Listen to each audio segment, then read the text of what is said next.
So actually, a lot of it started post-deployment. So when I came home from Iraq and I would come home and visit family, I was fortunate enough to be invited to a group that was called the board meeting. And it was my dad and some of his business colleagues, which are some of the top professionals here in Mississippi.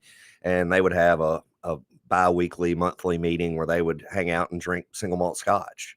And so actually I got into it from the scotch side and then started drinking bourbon and really ended up gravitating away from scotch and into bourbon and wanting to learn everything I could about it. And that was really when it wasn't popular. I mean, we're talking in the, the late 90s, early 2000s. Yeah, so if you weren't drinking Jim, Jack, or Crown, people look at you like you had three heads. Yes. And so, I mean, I can remember when I first started drinking bourbon, I could literally still walk in a store and buy Pappy Van Winkle on the shelf for retail.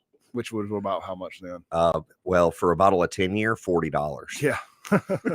So when did this Pappy thing take off, man? Like, it really took off, I would say, around 05. Well, no, it would have been a little later than that. About 08, 09 is really when it started to really fire up. I was at Parlor Market at that time working with Craig Noon. Yeah. And it had really fired off in the South. It still wasn't as big nationally.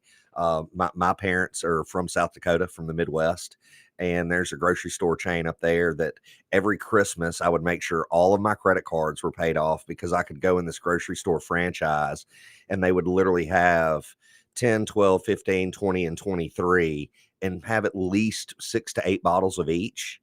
And I would clear the shelf and box it all up, ship it home, and sell it to my friends at cost. Mm-hmm. And that created a lot of really good bourbon karma for me, as I say. Sure. There's good karma out in the world, so we call those cost plus ships.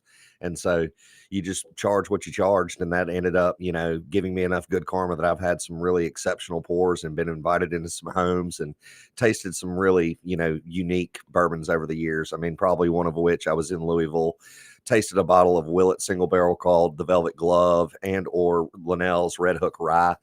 Linnell's bottle now sells for, I think, between $30,000 and $50,000 a bottle. Wow. I've got a bottle of Willett at the house. I'm sure it's just whatever their normal off the shelf is. Yeah. And it is a fine bourbon. It is a really fine bourbon. So they're probably one of my favorite distilleries.